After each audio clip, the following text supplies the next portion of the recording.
Hello hi chuide agus fáilte gotí an Paineál Cainte, agsúlairt fás agus ferbert an phobal. An seo tá burt mrásomlinn a rud a dúirt duine éigen ó Twitter nar bhí siad agsúil leis an immart den scoil seo, tá mé an seo le úna maon cabhnach agus alla ma decha don mé. Fáilte roimh a chuide go dé mar taisibh. Go bra agus san hénig. Ai tá mé go maiid. Go dé mar tá héana alla. Go bra gur míle agat.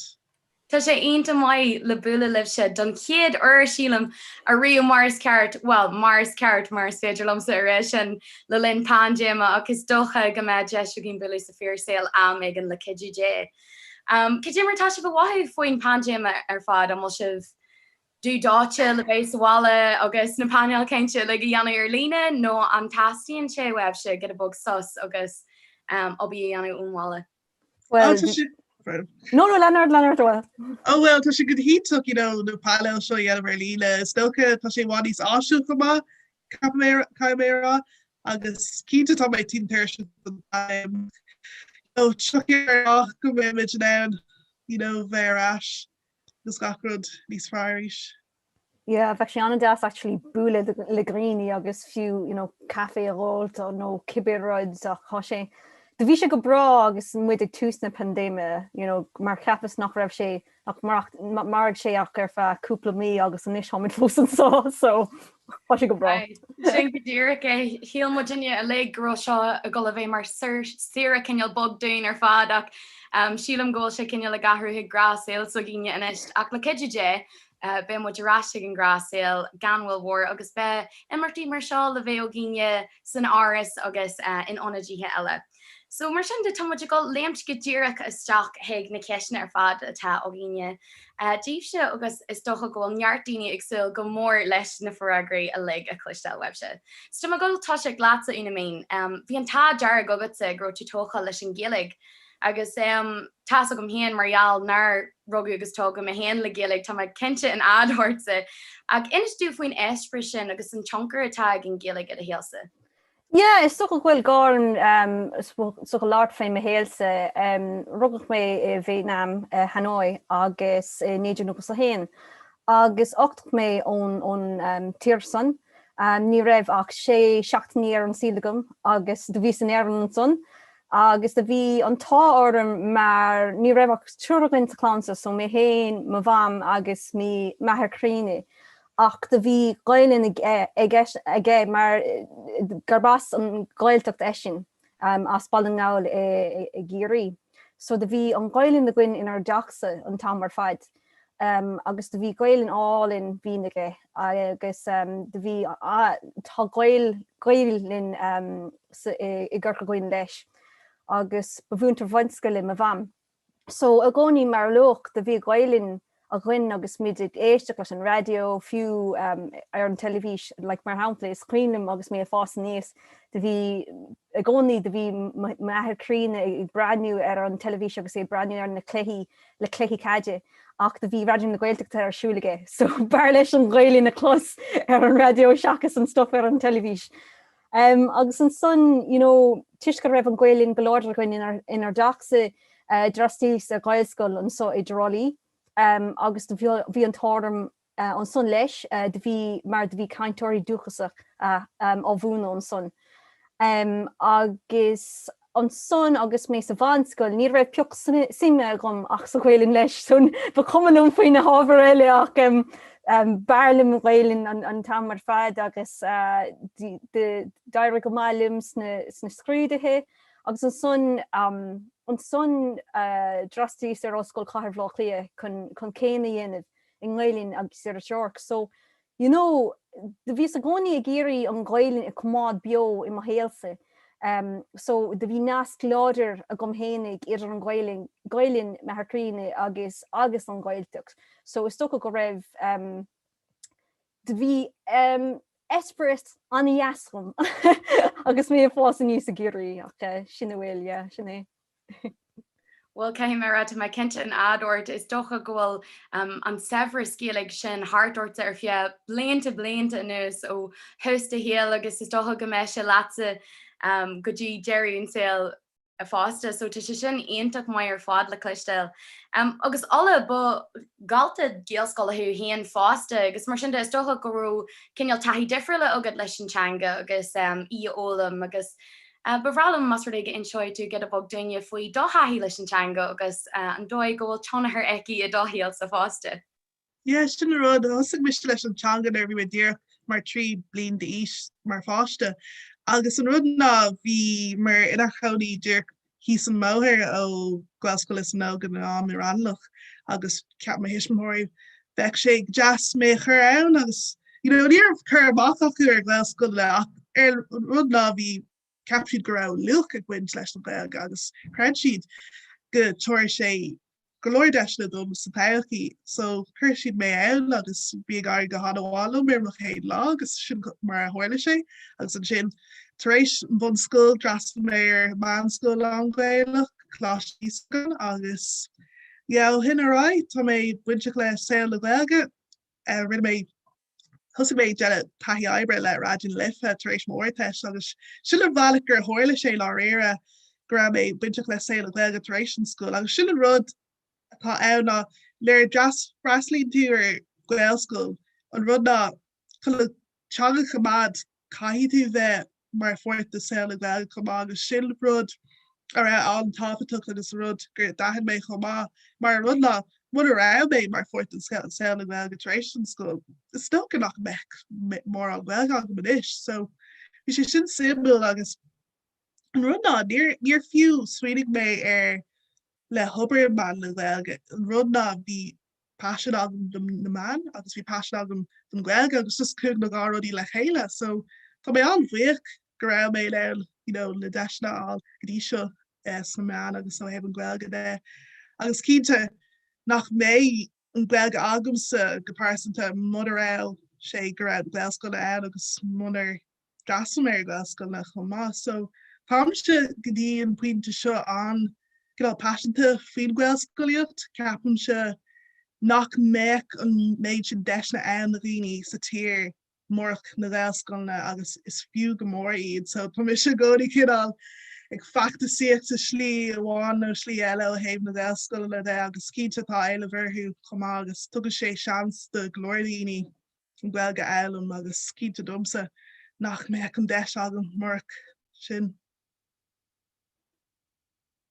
agus dúirt tú rud cinnte ionta simime an sin gro tú buinte glasil na ggéalaige agus gro sin cóteirte chuite hon ceol tú ré leis antanga agus aontíom le go thulias go homlan agus is docha gohfuil an pobl cineal an rud a spragan tú hon an ggéalaigh agus cineal de híal a ratáil trí ban na ggéalaige, so sé aontach mai sin na cluisteil gur cineal chuidí an pobl láta mar sinnde.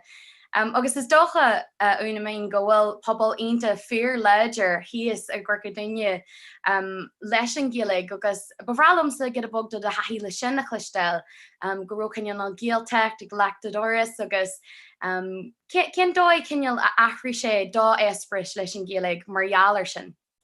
Ja, so mar loch nís lu an son tiiscoil gwylin i gur go gwine, de bhí mar ná is so dul harnáis nach in blian agus seala chaibh sa ghailteacht. Agus ferréir ní raibh an deisegin é dhéanamh le déanaine de bhór na pandéime ach de go ná héimiid harnáis go ballingáil gach in blian agus de bhí an deisegin sílim an bblion se chaite mí lúnasa de bhí bhrise bheag ann agus ní raibh an dín glasáil roghíonsan agus bhí mar an dul harnáis ar fá lo go ballingáil agus just puinte álinn áilt i tig TP an son agus bhí sé annaías ar fad ach há anna nascum idir mé héin agus chuile a há tálúnt sa ghailteacht. Cé nach bhfuilm sin in macónaí ann mar is Austrálí mé. Ach sílim ghfuil feachtasí an so agus tá de géirí níos mó ghailíne a bheile isteach sa bhile so. Ach de go ná tuis go ibríim sin mar séire seoir agus go háircíntar líne. Actually há an pobl níos láidre há muphobal is socha úsáidim bím sé líne den chudismó. Agus mar sin úsáidim sin na fphobal háile fáilt ar líne chun an ghailín a chamád bio agus an rud is disisi fé son ná nach gáún a bheith in áháin chun é sonna dhéanamh tá thoman den ná dhéanamh cibé átar best a da. So cínta bheith se go hálinn dobar ag go rah a ná taiisiil haar timppel ag spáisteach haar timppel agus culrad ach for réir ní raibhann deis gom le tamil chun é dhéanamh. Bhí actually is cuiinem bhí an tám tágam an Bhríse Academy dhearr fór is screenor me, so de bhór is spás I ggéal rilig agus is áit san is féidir le screenóirí agus alíntóirí agus daoine cruthach freastalán agus sealachá I dtí ordathe agus I mallin skellig agus bhí sé anna dheas a bheits sa ghailteacht seachtain an son agus just fiú bheith I meas gailgáirí. Tá sé anna dheas agus anna dhifriúil is sais thomión difriúlacha sa ghailteachtaí I mórm se agus is das an rudé há sé an speisialte há cultúr lád around agus obviously hám se cléinte I dro gailing carcaghine agus gailte carcaghine ach is léir go bhfuil go gáún an cultúr san sna gailteachtaí a cumad anna bheor fad agus is bralin na hotní san cínte. I cinnte tá gom híon mocha taí leis an ggéalaigh hasí sé sa ggéaltart fásta agus is léir gohfuil sé onanta deas a bheith hartfa daoine atá ina cheintú do hiise fásta agus cinneal an sebris a eilmhuthe fásta so cinnte antíom céad fan géad leat an sin. Agus luún sin go bhfuil an pobl cinneal ag bog a Harlína get a bog maidir lei sin cinneal géaltacht idirlína sa ré nua atá gine inis an cinneal cuma sin ar an Gael gur nua aimimsúthe agus a léhead fásta. Agus is dócha go bhfuil codhhar fás agus ferbirtíine a teart ar an phobal. Go háirithe ar fud fád na tíre ar lína a go háirithe maiile clia fullthir agus tá gom ola go gcóíonn chéana maiile clia tá neart rudaí atá ní teart ar an bhód le garage cosú leis an pop-up géaltacht an shop a leor na fearan pella na géal óige agus géal na gaillimh fásta in náliamh cahar na gaillimh agus is dócha go bhfuil neart áisina an nachró anariú don chéala go háirithe a gahar go bhór cosú le bailile clia. An bhfuil aon sort taí agad leis na rudí nua seo an gidíonn se le de chéal pobl na géalaige mar sin de nó an cidíonn sé leis an taobh socialte den géalaigh duite. Cínse, Cairn sé go mór ó héh taobh socialta de gohairtha cai mé rá ó héh pop-up gailteacht mar hampla. Cai mé rá airíom na pop-up gailteacht swim inis bhí láthir. Níl sé có éasca bheith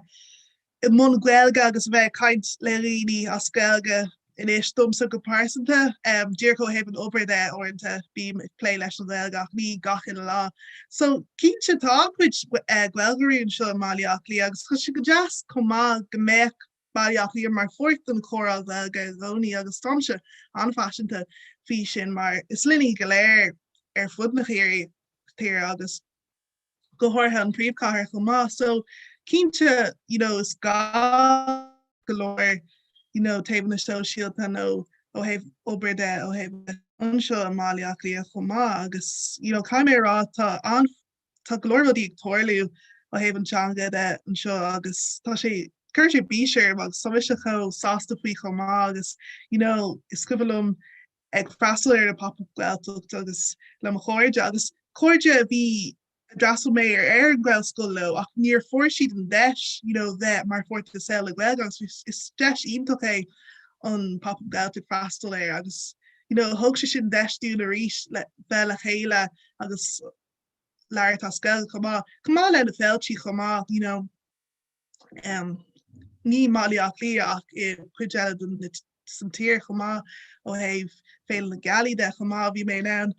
leart lo fi sin agus freastal ar chomá lo, so tá sé ag gohíalteach na méid rodí alíonanta tá siú le héim na gailgad agus an ceol chomá tá sé duchreite ar fád agus cínte tá asisiach chasú le radio lifa, radio rirá chomá tu an deiste dhíní bheith créile tríhil chomá agus an osclín glórdóir se dhíní sna meán an seo, so is rud aliasa ar fád. Sin go dtíirce agus rud a dúirtún sin leis an ceol, leis na máin, leis na féaltí. Thola me go bhfuil campa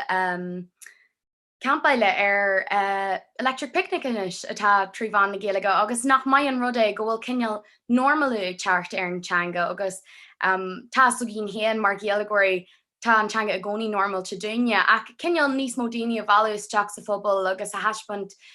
cé go bhfuil an tú tradiisianta dentanga cócó teirteach agus fecham an seo go bhfuil duine igen a chuteach sa trachtainna ggóil sé cinneal le churbéam teirt na géal tartaí le géalagus sppragu agus le daoine a honúigh antanga ach fásta an tú eile go bhfuil se có teirteach na rudí atá níos nua aimsirthaí agus atá ag tarlú sa saoil trí Bhéirlinn ná trí Frankise ná trí natanga ar fád really go bhfuil siad ag tarlú trí Bhéirla fásta anas gur bhéidir le daoine cinneal tarintteach in éon réimse an saoil. So Cainte agus tá gom ggóil tú chéan a gáil anheart ginneart le radio na lifa ola so fairplay a chéan marir sin fásta. Is dócha fásta gur mra feargéalaach sibh agus is léir go bhfuil sibh tomthe satanga idir na géal tartaí agus an phríú chathair ó héo antanga de agus an culture de. Ach rugúidir ha difriúla sibh tá gom lu tú an chéan úna mé gur rugú tú chéan Vietnam agus tá gom ola bhí tú chéan rugcha in Niger. An bhfuil sé táhairteach díobse an cinneal nasc sin a cheangailt leis na cultúrtha eile atá gíomh agus na teangatha eile atá i bhar néireacht. Com maiid leis an Gaeilge? Ja, há sé an spéisiúil, dom hénig há sé is bhfuil sé difriúil sa tlí nachrásim ní raibhach sé seachtaí ar an síligum agus mé an son éan, so de vís an óg, so níl an nasc san choláidir a gom hénig idir Vietnam agus mé hénig, níl an teangan na gom,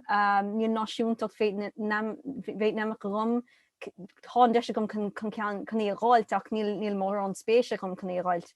Agus ma héal an so in éan. Agus de bhí smíil féá agus féin geiste. Agus le dom rudig go raibh in éáit in éan de bhíine ná marachtant. Tuis go bhfuil an bíorla agus an gháilna gom hás gom socha chuna san nibrín colorid. Ait mar go raibh mé saoil i Vietnam, ní bhíon ná marachtant mar mar leoch níl an teangan na gom, ní higann sé níl an cultúr arólas a gom. Bheith sé bhaid níos dechare dom hénig agus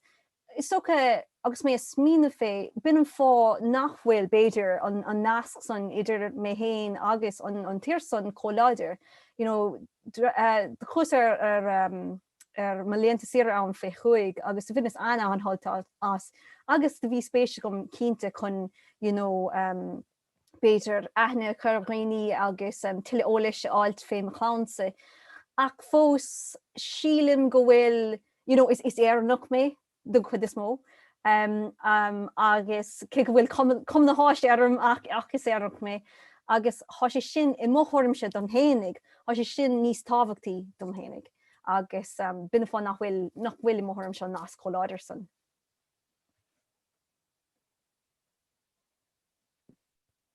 Ínta mai ar fád agus is dócha ghfuil an ceir ar fád agat an sin is airnach chu amachchas amach agus nachhfuil sé álíonn go raibh an déis agad an cinneal teanga agus an cultúr sin a chur chéan agus í as is tú ag fás an nús cinneal das tú thuas sa tíirsrá agus tá a chial boníthe ar an seo. So tá sé sin ínta mai fásta le clistel go raibh tú ar de leihananta sira an agus go raibh an déis agad cinneal an cultúr sin ag eil agus gurhain tú soltas mar leihananta sira fásta is dócha ggóil sé jazz cinneal ggóilthaigh aitna bididir nachhfuil an déis ag daoine eile ggóilthaige a riú, so tú sé sin ionach le clistel. Agus cad futsa óla an sílan tú go bhfuil sé teirteach leite an cinneal nasc sin a cinneal leis an Niger agus leis an teanga agus an cultúr tá an sin? Yeah, mar bhí una min rá ar an cédul sios is airnig muid agus cínta tá náslá agam le airn mar dás mé sios an siom má héal ar fád. Ach cínta cumá ag ná céine tá násca gom leis an aiger a chuid eile do chláán sin chumá, cum drthchan sin am drifóin sin, so cínta tá násc an láidir agam leis an aiger agus le a chóir agus le tá dúchas cumá Europa. Agus bhí sé antábhacht do hisismthir go meic nasco gom le a culture haven changa de be a culture gachrod so yeah like soalia him be an ger in ishik rish fi si just steer it agam an sin jollof rice yeah yeah an rudna like yeah to my an fro do as an ga culture in ma hell agus an rudna to my an passion to fi changa sin an prevro dumsta to my antoka le ma changa deal ka Spain Europe agus to my toka ó heh ma féinúlaachta chuma fe mar van do an ggéach airnach tá sé sin antáachta dom agus ceapan se nervhí me si fásta níos níir sé cho cool le bheith I do duine ón Afric ach éis tá sé cool ó heh an kill down bí agus ceapan se coolla mé grúil trend down fi láthir TikTok ó heh fufu éthe agus is bí an ggéach sin so tá rudí seo cool in éis ach nervhí mis fásta níos ní sé cool so níor mé co-ládra an féin ó heh féinúlaach de ach Niu tá mé ná seaú agus rá tá mé anbhilú le bheith mar ban dómh na ggéach airnach agus tá mé sé géir go meic fátí amachchan siil go meic Eorba acu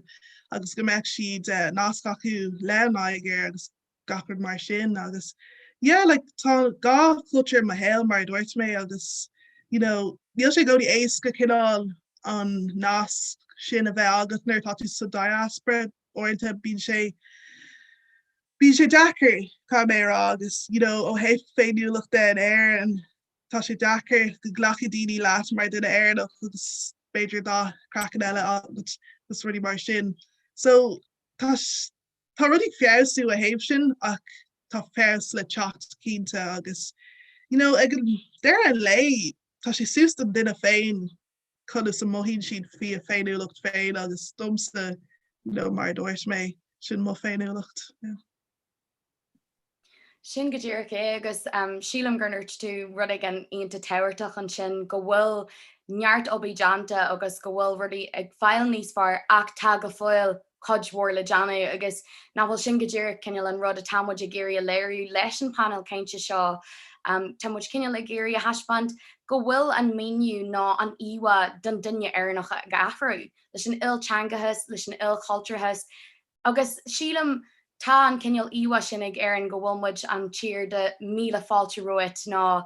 na míle fáilte agus nachhfuil sé teirteach go gcuirmuid bé mar sin go háirithe is an tír ag athrú agus an pobl ag athrú agus ag fás agus ag forbert fásta. So cinnte tá sé có teirteach go gcuirmuid béim ar an fás agus an forbert atá an í techt ar an tír agus ar an teanga ag fásta ar an fás agus an forbert atá fós le Johnna. Agus ar an áhar sin nar bhí Virginia ag caint faoin Paineál Cainte seo dhéanana óla dúirt tú chéanlam go bhfuil tú cineal in amna a bhathú mar bhinlach i measc bhinlaí eile an fiidir le níos mó rá faoi sin agus cineal sin ó bhíú dúsa. Yeah, Cainte sin cos bhhéim Cainte mar rií le ghilga is mla méid sa tíir se agus mar duine ledá gothir ó thaobh Africach is miúnlach mé le stig miúlach eile agus Cainte tá dachreachtaí lei sin ach gan am chéile tar rudí jazzafí sin chumá agus tá mis a gcóí gur daoine agsúla bhealach chun natanga agus just mé féidir chur máthan sin gur teanga í agus is féidir le aine í elam nó í a leirt agus ní is chuir sé brise chrédom nar cluisiim go bhfuil daoine rá agus teanga lítuach íon gaga mar domsa ní a chuúra I líisioach mé in einker agus chuir sin a shocker anfuid agus ní hiigem sin so tá mis se gcóí gur cinál I sin a chur sios agus rá le dhaoine ar lína nó péród gur teanga í do gachéine is teanga na tíir seo í agus go cóir go me gachéine ag bhthú compórdoch í a leirt nó í a elam agus just Cínta tá mé taréis leir bhí seo ar lína tá dhaoine muin sin agus méid fásta níos agus go dtí lá seo nach bhfuil siad sásta go bhfuil bhilga agam nó go bhfuilm mar fórt de saoile bhilga ag leirt na bhilga mar tá a daoine sin ann agus ní bacham le daoine sin agus ní lei má scuilgaí go bhilgairíad ach nó daoine gan bhilga sílam go bhfuil gaché ann is cum lom fin a réine sin éiles mar tá mis se lerá den ober féin agus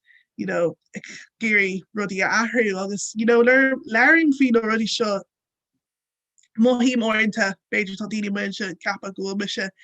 a cafa news agus ní sin cadtá a dhéanamh agam in anchor tá mis se géirí fiásta chur chuirsaí nílam géirí cafa news aine agus níl aine ferfa agus níl ein fobal ferfa so cafaid dul le leis na rudí seo mátá si da agus leir fuú agus sin cadtá táhaach domsa. Ja, sílam ggólan ceart agad an fad an sin sílam mar ghirt tú an sin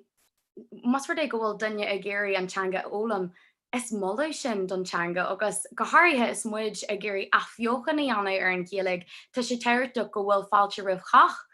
ruúhí agus sílam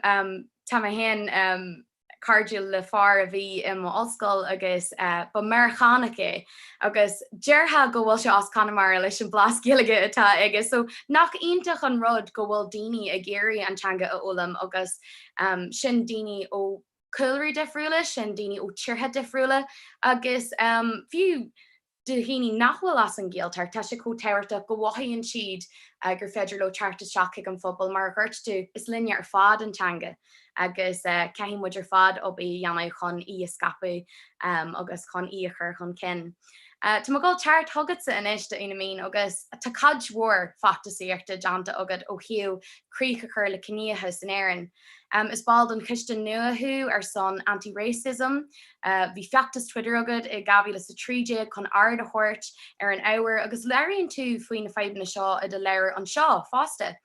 Agus ar an ardan bhaint sosiálta atá agad fásta, agus tu sé dáréite go bhfuil na feibna seo go fáil in éice I gabhí le fiche chéan. Darlam sa nos agus fetar sin ó de fóst Twitter is Jenny. Cén dói gur féidirríoch a chur leis na feibna seo dar látan cén dói gur féidirlinn iad a leisel níos far. Could you waril ar an ábhar seo? Yeah, well,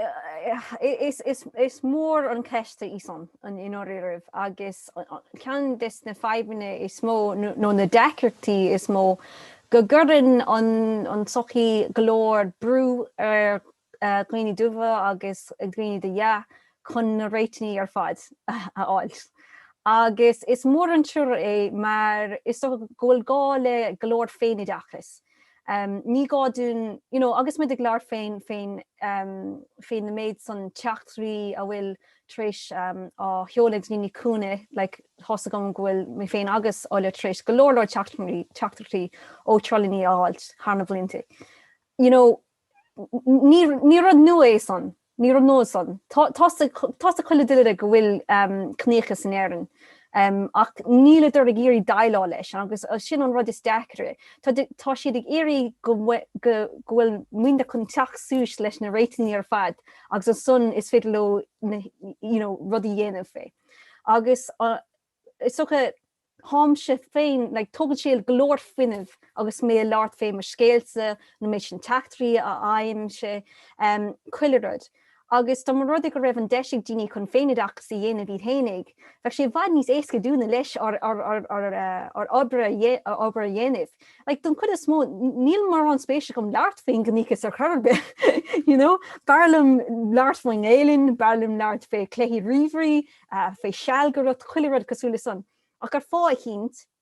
ceapan golóir daoine nach bhfuil ach spéise gom láart faoin gníchas. Agus is mór an siúr san. Agus bin an fág bhfuil se is stocha mar bháil den chiste athghain in éan the Anti-Racism Committee nó airc an tanna háir. Mar is féidirlumm obair a dhéanamh lósan sa chúlre. Agus ní gádam bheith có idirgníomhach agus mé leart fé ar na man. Ach an am céine tuigim se go bhfuil túúncur ag méhéin agusáile ar na man, agus go bhfuil sé táhachtach óireanta go labhraíimiid féin gníchas. Ceantas na feibine leis ná go gurdann sé sais is sto a fiú de vis leart laat fiú rih an créilise, agus mid I chur fián ar líne nó teachtrí mo, bín na trolní ag granuaran. Agus bín siad géirí Tom's down ag chóirtpain nó cibérod. So mar a luach, cho sé anna dhechar mobar hénig I dhéanamh agus iad san ag mreachtain tar timppel. Ní dólam gohfuil na man ho síalta dhéanana roihint, ní dólam gohfuil daoine generalta dhéanamh roihint, ach is rud buinte leis an sochaí é. Agus go háirithe ar rinne na pandémia chu go leor ama. Tá olach ama ag chuile duine chun just a bheith ar líine agus rudí dúilteachtaí scap ar líine. So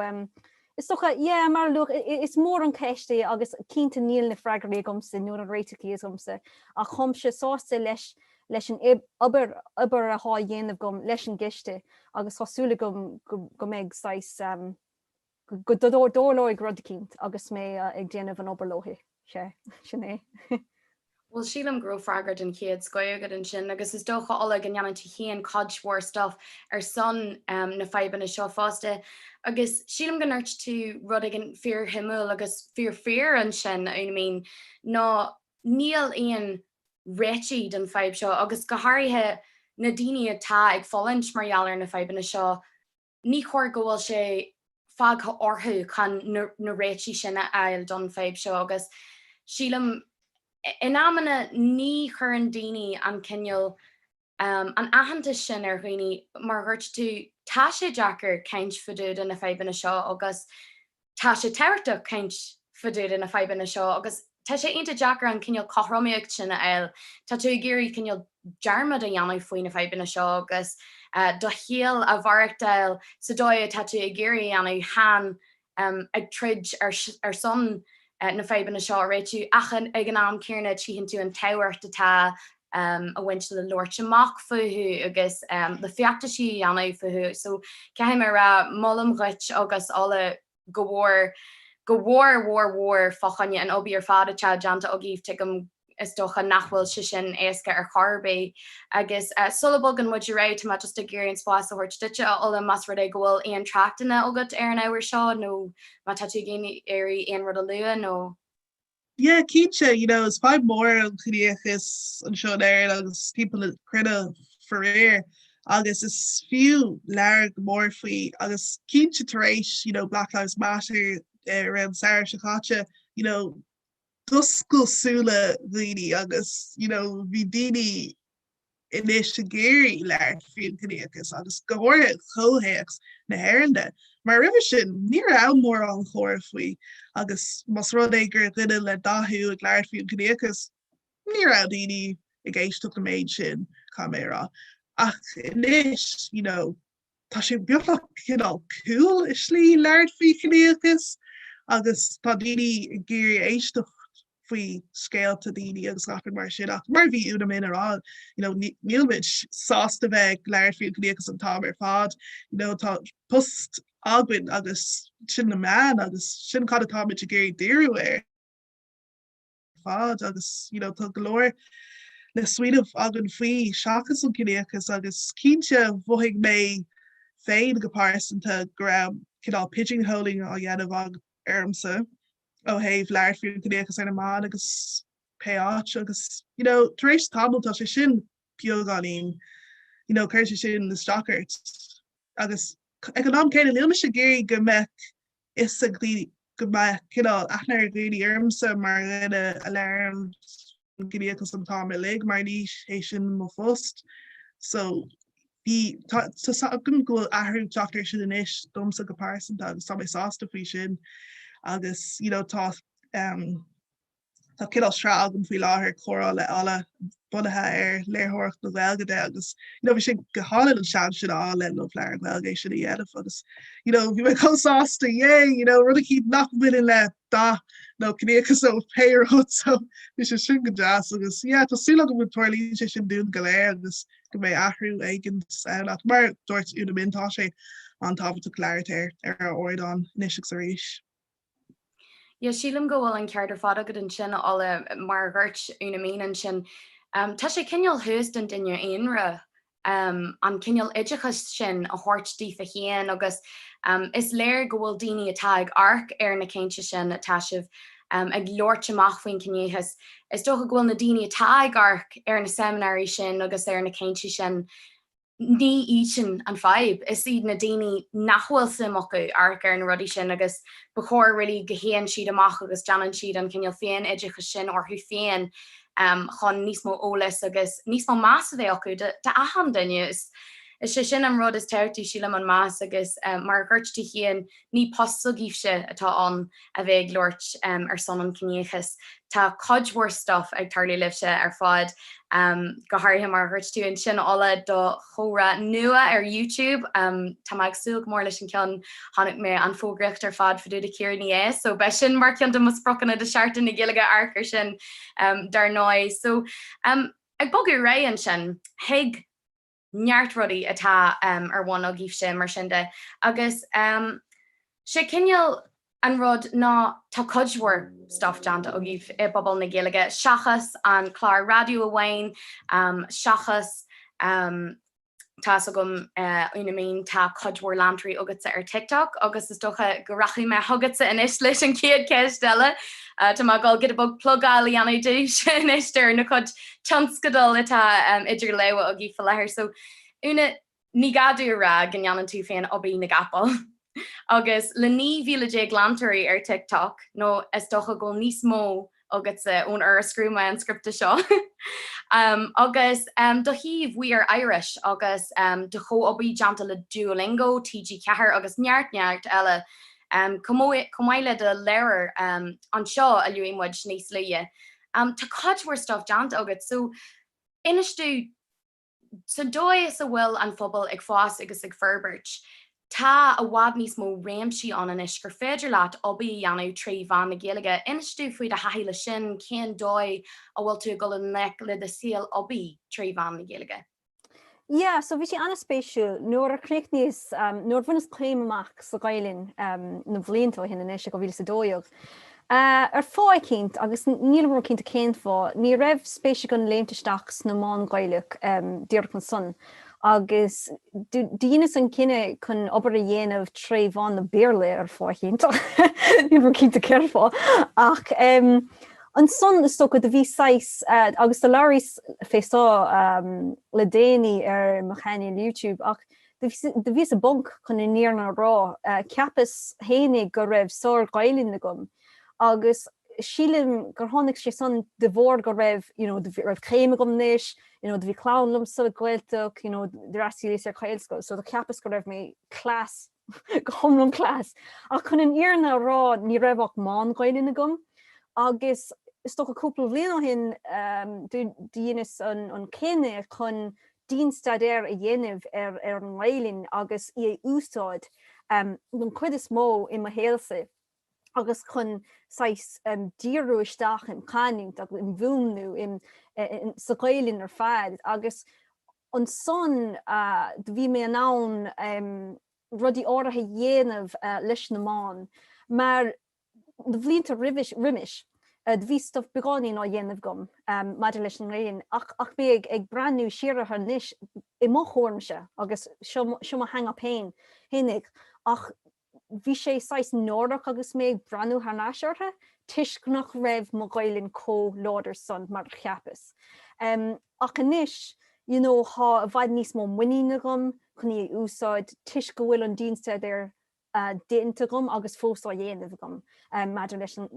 an réilinn. An rud is dechra ná mar thom sé féin osathe, so I brim sé mar séir seo níis agus thom sin an stuff mar sáil dhéanamh agus tá sé an yes. Ach mar séir seoir is tócha há sé gohúntaach bhfuil golóir deisní le fáilt má há gailinn a gut. Is féidir an Paineál dhéanamh mar luch níos nuthe bím sé well ní dú mar luch ach ar bím sé chréile in gailinn a saoir Twitch mar beolcréiltóir so bíon clí riverí agus bím leartós chóir lucht fécinní chuile seachtain thom sin ná cur a láirí dhéanamh cibé rud ar an radio más mílim agus is rud anheasa agus bin an fá go bhfuilim se dermid an chórmach an soig ar goine chun gnócha chur lágach. Bím se an chórmach an isis mar há golóir stuff, bhhailm golóir stuff dhéanamh agus mé an so ar an blaid. So is so go bin an fá hon méid san grágam don ghailinn agus bhrála mí scape. Ach tuigim sé ag an ná céinar goádú mé goádú fiása chu am hénig dús solhéimi seo hosinsáis ní hir nó déir mar deirtart ach mar leis an séire seoir agus an féinastíochta I gcóí sáis há gart nó cóisiir buinte leis. David mar le nílíonn turstal agam so mar sin bhím se gcóna géirí obair áilt nó airgad gáilú cibhí rud ach is únta chun rud é go bhfuil na méid sin deisní le fáid leis an méilin agus chum se anna bhuiich go bhfuil siagam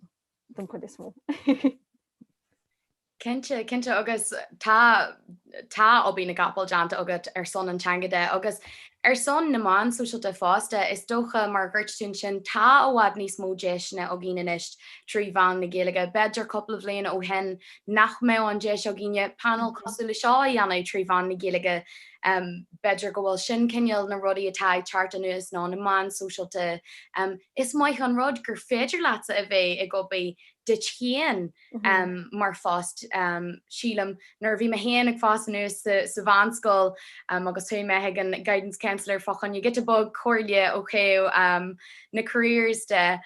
a rud a dúirt sílam mas ru ghfuil tú gurí géala a staidir ní bheith ach múntreacht nó post na gardaí a eil agus is docha go roisí mé cheartanis marhealar méid déis na Tania chartanuas agus mar gurtún sin is rud ionta maiid mar chartracht do chuoine do óige atá ag fása nuas atá sim acu sa géalaigh agus tu si burthe nach mé an úsáid don géalaigh ina síalsa is docha go bhfuil agus go bhfuil áine sin léirú go bhfuil na deisní an trí bhain na géalaige agus fairpléidir sin is docha go bhfuil tosaigh ceantain na daoine atá ag crothú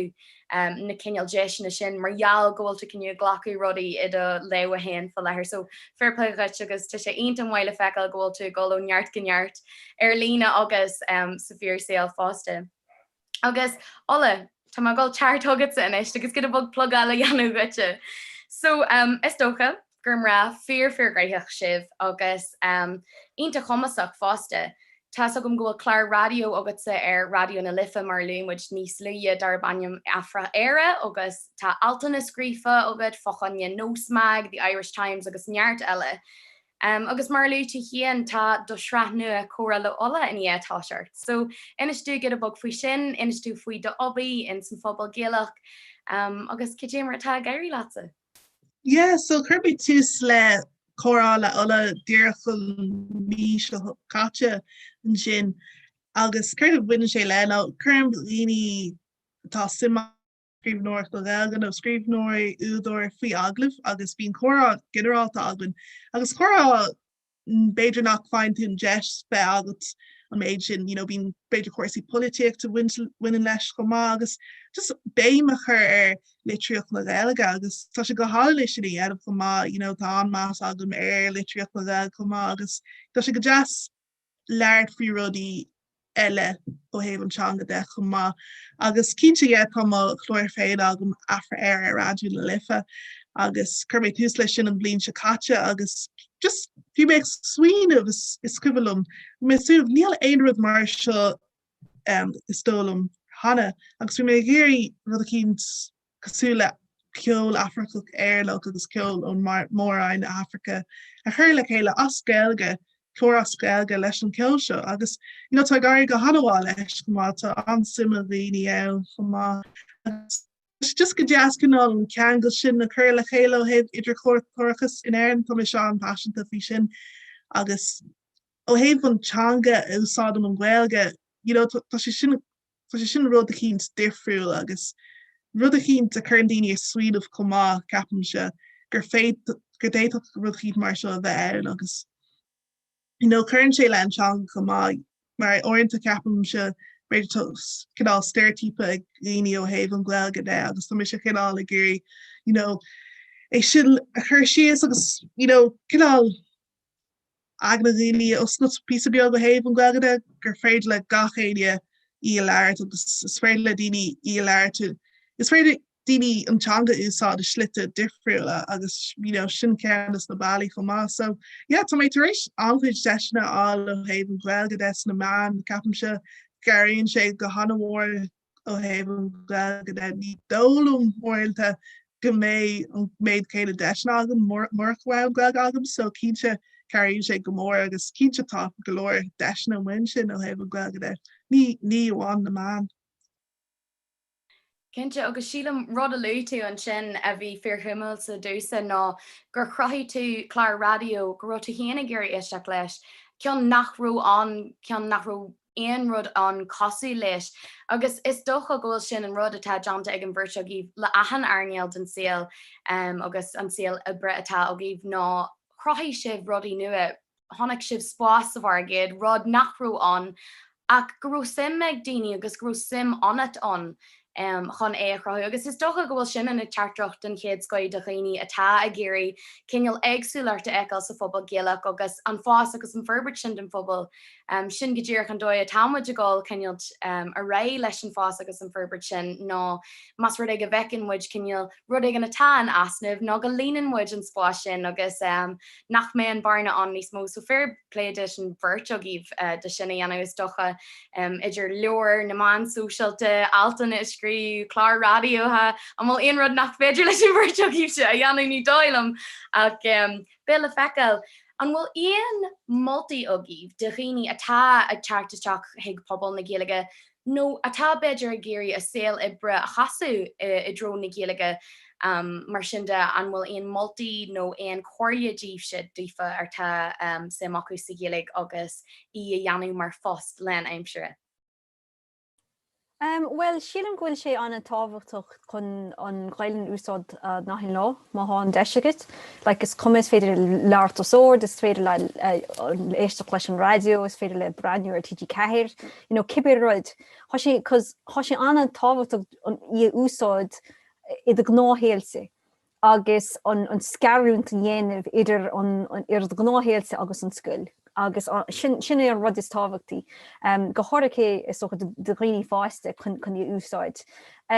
Comáile san sílim ghfuil sé táhachtach a bheith réomhgníomhach in an ráilte,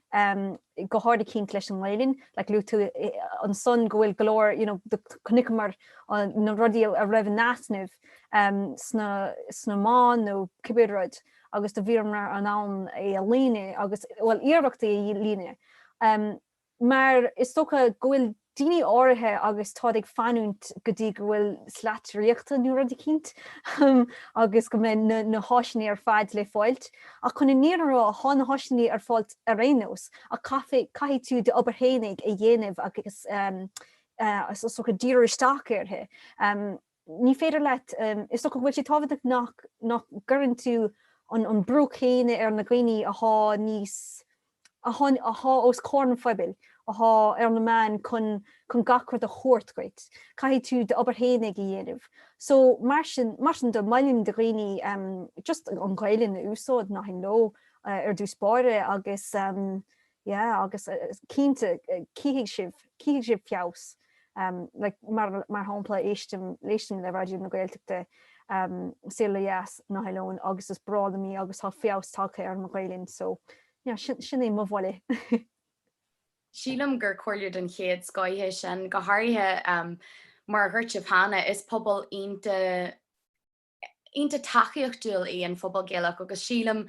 ahan duine tá aithne agam sa orthú atá ag rud ag an nua a thoseart trí bhain na géalaige tá ahan duine có ré chun fáilte a chur rih an smuoine nua agus le a chuideachú le thuirt chun eiceil a bheith réithúla so tá sé onanta tehachtach mar ghirirtí híon gan lechan tú an cinneal misneach sin agus gnearan tú Tá spás an fachan seo sa fphobal géalach tá má géirí a bheith le fáil Tá me se gáéis sin dhéanana dú héan, so sílam gur sár choirliú atá agus sin aúna mén. A cad féta ála an bhfuil aon moltaí agad a riine atá gurí túsa chuirla na síal trí bhain na géalaige? Yeah, team Kate fagéid le na mé sin agus cíte domsa gopásantá rud a dhéirhin ná bheith winní look. Is cuimh lumsa ag tosamach I mean na Gaeilge agus tosamach I radio lifa so mi se ceappa. Oh my yeah, líl mi sé level Kai John Kane the little really show hey like the veil down like upper low you may on for hair fod near vein winning agam in Lauriera I could run that taréis tabel bhí mé an ferbert a skillne, bhí mé an ferbert mar chud gleagane agus fuig mé bhád níos far, so rud lá bheith clachta an príomhrud agus bheith muíach agus bheith oscailte chumá le choirle á ó rií chumá agus bheith in an chumá just buúsá asíon tá mar fad féidir leat in áréire agus bheith fecintéir man na ghilge, dul líle Twitter go háthe tá Twitter tar éis Carolm an méid sin. Agus just bheith póirrtaach is sé le bhilge có má sa féidir leat an áréire sin nó rudí darhin mé féin. Tá mis se gcóí Gary fies mar chud gwelge, tá spas an gachéine an clachta sinna dhéadh tá mé taréis tín chósa sa bhilge dhéadh le gwelfótir an sin an blin sekáte agus tá mé géir dhéanamh éis. So, tá gcóí spas le clachta dhéanamh agus bheith níos fearr. Níl mis se caiimi se bheith clachta an tá mar fad, níl mé fearfeil héh bhilge den nó éon rud mar sin, so sin a rud cai mé rá bheith muíach bheith clachta agus bheith póirrtaach saola bhilge. Sílam a ríist tá saoir choirle agad an sin. Is dócha go bhfuil ceanna na fébanna is mó atá daoine ná an cineal scanra letá acu faoin lífacht agus tá cineal miún sin ar an námna go bhfuil daoine ag smaoinú bhfuil níl géalaige lífa agam nó níl mo chaidan géalaige commáid sin so níl má gáil focail arbí géalaige leirtaríú má héalsa a ríist. Agus is dócha an bhfuil duine arbí a riú go thomlan lífa in aontanga seachas an géalaige bhhain támuid i gcónaí in an fies a chur go teanga tá a gom héan marall nachchas an géaltecht mé agus na rastal mé ar géalscoil in amna má híam héan get a bug néireach faoi mo chud géalaige agus i gcónaí a ggéironn cinneal fies sin a chum héan agus sílam gur mion na hairí atá nó an cinneal mion sin gurrma pennies hon. Is níl muid a riú ag géirí an cinneal ahananta sin a glacu nó an cinneal na compliments ar fád a glacu, agus is dócha go bhfuil an cinneal néire áine ar an ghéalaigh ar neart áhar sa saoil, agus is dócha go mar sin muid sin suas be nar mar sin sios be cinneal fás agus ferbert agus absolút níos mó sa phobal. Tá a héan cinnte nach Roma a riú nairech ó scóir country duchasecha eile nó country atá na nua country eile tá ahandanne sa phobal seo có oscailte agus có fáilisiúil heag ahan caidan de géalaige agus is docha gohfuil an cearta gíhann sin gohfuil na garrodí is teirtaí ná na sfuasanna atá an asna bhlíniu agus an sin nábíú naire faoin chud géalaige atá agus mar deirtar Janan meistrucht Janan ceú meistrucht agus an sin is far géalaige Briston ábir le cliste mar sin de so gur míle maiogíh agus just sulla héanmuid hiag na ceisníar fad tíham gohfuil neart ceisna ag teachtasteachtaí se. Ca háit gur féidir le daoine teachtóirí se ar na man socialta nó sa fearsail, cén háit gur féidir le níos mó eiceil de una mín agus de alla. Well, den chud is mó ham se le fáilt ar Twitter at una Kavanagh le cé ach Barlam do mar rudí go rah sibh ar Discord chun má dhéanann sibh cuardach ar crack le Gaeilge Discord agus há pobl a gom an son agus úsáidimid an Gaelín nachhinló há beag nach 1000 buil a ghain sa phobalson agus há sé ar nós fórum olbhór Sais ar nós instant messenger an cumathir ach chum se le fáilt an son den chuid is mó nachhinló so crack le Gaeilge Discord. Ní agus cad féit.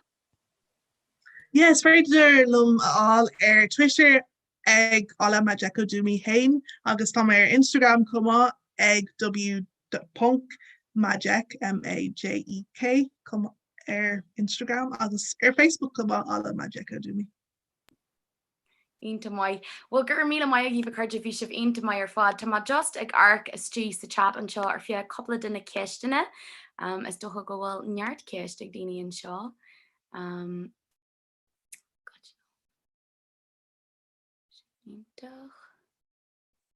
Fanna gíla mo chuirte mé just.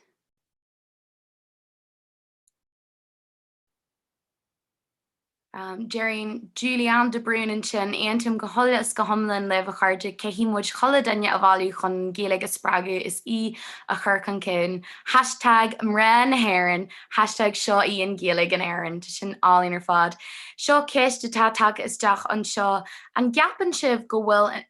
go gran am muon sin de chaintúí géalaige, agus céir de capan sibh faoi sin. Go gran. Go gran G or A fada AN. A gran, like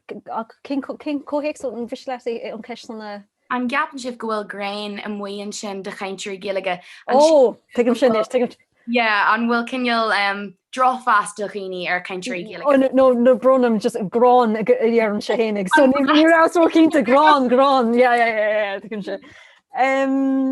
Yeah, brahin sé. Den chud is mó ní dom gran, beter aid an focailá níos fearr ach beter aid há gist an chud is mó. Is cuiinlim like de bhór teachtar Clondéine féin ar má YouTube sílin agus de viidir rá go raibh mise ag chógint an gcuilinn ó Dini dúchasacha agus ní hiigim se an mion son nachá acha agus an cuid is mó na daine há á heolalainn an tactalchaí san níl gaiilinn fiú acha agus is an rudé agus sílim nó riamh go bhfuil an éid san arte nach bhfuil beidir fiú nóra nach bhfuil an gaiilinn acha agus í a úsad agus nílam srá a churbe go bhfuil sin níos deise de bhór go bhfuil an gaiilinn agam a churbe. Ach há sé anna spéisiúil nach bhfuil ag gcónaí agus mé fáilte na tactaí sa fé a gaiilinsa há an tactaí scríte méle. So is an rudé an miúnsa, so beidir go bhfuil grán de heis ach beidir sílam éid den chud is mó. Yeah. Sin cinneal mion sin de it's the way it's taught mar co-brain is on like gcónaí na daoine sin atá a rá na rudaí sin is docha. Tá ceist eile in a teachtastíon sin agus cean fear simúla ná an bhecinn siad cníhis in aine géalaige, so daoine nach bhfuil có gacha leis an géalaigh agus sílann siad nach cóirdaoine bheith fólam an géalaigh agus an teanga sin. Yeah, Cainte, tá sé sin cosúil mar an ceist lei sin ó hebh an grande agus éiad cumá mar bhí una mina rá. Cainte tághíní maon sin agus líal siad sásta go bhfuil gweilge á leabhart sa tír agus go bhfuil cultúr na Ghaeilge, ní hiigim sin in éoncur in áiríir agus bhím se i gcóir faoin na daoine sin in láiríir mar ní hiigim iad agus is daoine airlach iad agus tá grán seo ann ó hebh an teanga agus an cultúr ní hiigim sin in éoncur ach an rud ná rinne se stadéir an dí cholíonachas sa óscoil agus sin cadtá gceist domsa mar ghfuil gcóir bhfuil an ann dí colúnú a dhéanamh ar agna féin agus bheith in anna tuiscint go bhfuil teanga miolach agus teanga dúchasach ála hábhaach a chamád sa saoil. So ní hiigim an meann sin in éoncur agus tásúla agam go tuí biseachar hiú an áiríir mar ní hiigim sin. Yeah, is docha ggóil neart daoine leis an meon sin nach chuirdaoin a bhéh fólam na Gaeilge ach arcar an stuff ar fad atá si bh caiileach arcar an sprétá gin leis na Paineál Cainte seo ar fad agus na himmartí ar fad atá tarlú le an seaartan na Gaeilge maihíon híon trú duna féine sin ceime ra is docha go bhfuil an Gaeilge is an rud is far a tharla a maithéal sa riú tá mo chuirde le ananta tríomhan na Gaeilge agus tá céim lehaintteach agam sa teanga fásta, so is docha nach tíchan siad an taisce ina bhfuil a gceist leis an Gaeilge. Tá teachtartaí álín na chatasteach an seo fásta seachas ceisna a bhhain, so seo ceandíobh sin ná tóga meise gan na Gaillimhe ag am gur bog duine ó éon tír eile a ro ina choní an. Gan trachtar gíní gorma tá Gaillimh bhádní sevre in nachmhaach de bhhar na héagsúlaachta pobl atá an inis. Tá sé Harbheith teirteach go mé na pobl nu a Malta I drona géige is spragu allhardúsa go persanta daoine costa le hunamín agus alla a bheith mar chud de mo fphobal. So tu sé sin álín le chluistel a chuide tá coppla chartertí álín ag chartistí an seo seachas na ceisní a bhain. So a chuide mas rudig bhfuil aon ceisna a gíh náú an Germid iad a chur isteach sa chat agus bé alla agus unamín ionta sásta iad a ragart Steve sin.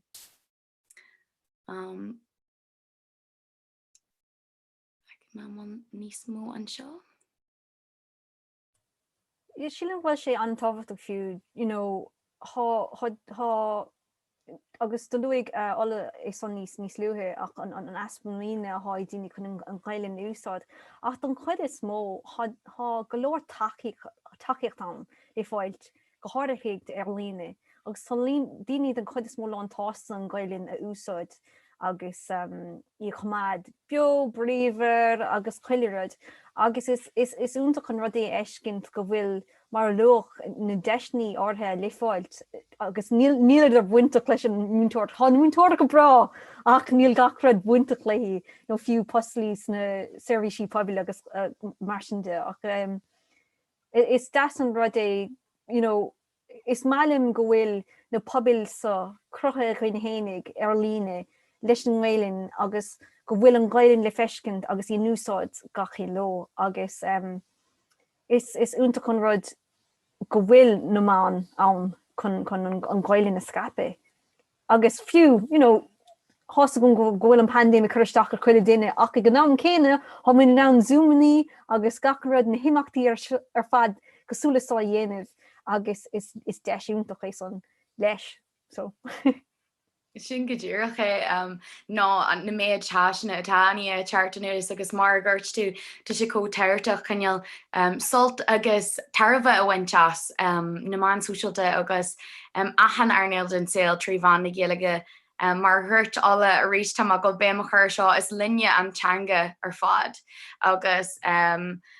ní dóil an go dtigan daoine sin an amna sílan siad gur áhar scola í sílan siad gur cinneal rud atá buintelinn ar stara ach ní dóil am go dtigan in ar daoine gur rud atá buintelinn ar saoil fa lethir í agus go bhfuil codhhar daine muon sin atá fósa grachtáil saoil acu go thomla an tríomhán na ggéalaige agus tá sé onanta tohairteach go bhfuil na spásanna sin crothaithe ddífa is dócha. Sin é go ddíireach cum é rá chumá tá sé system duine éonar chumá an cinál athú sinna dhéanamh ó héh meonde antanga ní capan go bhfuil an obair go léir sús le gweilgóirí nó daoine atá obair le an gweilga mar is rud pásanta é orintanta chumá an meonnatá agatar a cínt agus sílam se go caithí daoine a meon féin na athú chumá ó héh antanga de. Cinnte tá ceart ar fád agad an sin. Tá just garrod eile an seo sa chat tá ag géirú ard a thuirtear ná céistetáine charta seachan sin. Céirdíad na bailí is far dar libse chun dochaid giige a dhéosú. Is docha go muid ceint codhór faoi fies a chur a chud giige ná an giige tá agad sa úsáid ach céhéad na bailí is far a bhfuilthe fochanne fies a chur an giig. Ceisháid unamínta si mé ag swinne sin. Sílam se ceapam se ó héh léthireachta agus ag éisteach leis na meán chumá cairn si sin go mór le go héh mo gweilga ausú. Car mé rá cairn radioú na lifilm an méid sin mo gweilga chumán mar morchiid ní le sulm chu mé mo chuid gweilga is ach cínse tá sé ó héh caiint le víí tá sé sin an a hábtach ar fád mar is cuilm cuairdatá agam a drastal ar gnáscail na an rud a dúir siad is mó ná ní an deis achan bhilga a leard hí an chuid bé mar an gramadí. So an rud ná dermse ná bí ro borthe fao an gramadach ar an dúspóir just fé a leart le rií agus just buin úsá astí agus ná bhí bhó borthe nó nervhí se fao an gramadach agus scacrad. Sin rud a dermse an céad dul si agus sénos. Sin go ddíirecha tá ceart ar fád agad an sin tá sé onanta tohachtach go ggurann muid níos mó béim ar an chaint agus í mar chean go bio agus an cinneal teirtatá an tí sa fíor saoil agus is muid ag siúil hartú teanú na gra rudaí ná í úsid dúsa go pásanta tá má athraní similéirú sa géalaigh marall ormsa agus má chud gafa lihí agus is tótha go bhfuil sticky nó tart fan teachar fád ar rudaí tá chun an géala go léirú fachan na rudí sin. So fiú na rudí sin ná just na focail atá ar olalas agad hána féad is léirní isteach ag an gráthóra ní chéhí cuara omlan a bheith agad sa tríomhán na géalaige chun an géalaige úsáid. Go háirithe is muid faoi lánseo le seaartta na géalaige tanheartéis na ar lína agus tá go ar blog chéanaí anaon seo mar haon sibh ag @aras_na_níl ar Instagram nó Twitter nó Facebook tá féar a omlan le himmartaí atá go a bheith ga hangach atá go a bheith tríomhán na géalaige go homlan agus tá buinte le codhhar áhar bhíú sin ceol Paineál Cainte seódra tríomhán na géalaige. So tu rud ag an sin fochanne ahandanne agus mátá se bhgéirí fios a chur go géalaige tá míle fáilte roiimh ar fád teartteach ag na himmartí sin. Úna mín an tá gáil teart thugad sa inist chun an freigra sin a eil don cheist bhí miniu códeachar an sin. Alda bhí. Yeah, is stocha am hénig don ghailinn hénig mar luach dínim se anna chud staidir ar mochanansa, so há mochanansa anna hábhaach am hénig. So laríim se ghailinn carcagléine, so dírim sé isteach ar an bhúmnú agus nach na cainte a hán úsáid sa phobal a há an. Agus chun é sonna dhéanamh mar luach éistim le radioún na Gaeltachta, saoil ó dheas an chlár is fearlam, agus bí nótaí gom agus mé ag scrín na difrictí idir na chanantí. Agus bím se agus mé braniú ar TG Cahir bín na chláraí buinte leisin néaltach son, bím sin braniú ar na chláraí son. Agus hosíomh úntaach actually dor bhanam mar déirfo, sih sílam nó go leir ach chodíú ar an sih son ar an bhúmnú agus an buinte leis na mórchanantí le gcuilnálí gcuil mún agus gcuil connacht. Agus dom hénig an bblin se cata díanas anna staidir an bhúmneocht. An bblionn só thom sé irí mé hénig níos mó staidir dhéanamh ar Paineál Cainte. Mar fós há dachar orintanta agus mé ag irí an scarant dhéanamh idir na focail há méle agus na focail há ngélinn. So thom sé irí just níos mó Paineál Cainte álam agus cadéile. Sílim mar look alle há tácht buinte leis an rá dat cíte. Mar bhfuil an gramadach rólas go ní ventuin an structúr chur ar na habertí ar fad. Ach sílim I móthorm se há sé níos fearr chun an ghailinn leart. So is tócha modimdíh leart os ord go háircint agus chun na fumníí a chluis. Mar táid anna dhifriú agus tú ag scrí, há sin go bra agus beidir bhfuil tú go thomlán ferfe agus tú a scrí. Ach mar bhfuil tú an ann í leart, há sé bhhaid níos dechra socha fios a dhéanamh ar do chuid gréilení. So modimdí se fiú agus tú éanaar chun dí leart os ord agus cíhé sibh chun sa fumítar chuilerud agus bníd na multi socha hágam. Agus tá sé inta teirteach mar ghirirtún sin antseanga úsid agus í leort chun an fios sin eil agus is tucha go bhfuil neart eisina cosú leis na chuman géalathe ar fud na tíre mar lu alla tá rangan na géalaige an mhaon sin cosú le géal culture ar sníal agus conar na géalaige fásta. Tá mé géirí má buchas agus buchas ahandanne a gáil leis an burt mra álainn seo alla don mé agus una main cabna as art Caintlam aniu faoi fast ferbert agus éagsúlacht sa phobal géalach sa le taniu an agus tá gáil críicnú leis an tracht álín seo tania chartisteach ó duine igen an seo sa chat ná fad is atá daoine cótócha le géalaigh mar tá léirithe an seo bear deanga go láidir agus ar an bhód. Is sibse na síalta as a bhasaí neart sa teanga well ó iad de rahasa ar an obaí. So gur míle mai gíh cardide agus misnach libh a maitha seo agus seaartta na géalaigh a honnatíh. Míl buchas. Míle mágaí. Gur míle mai gíh cardide slen. An tá garnis.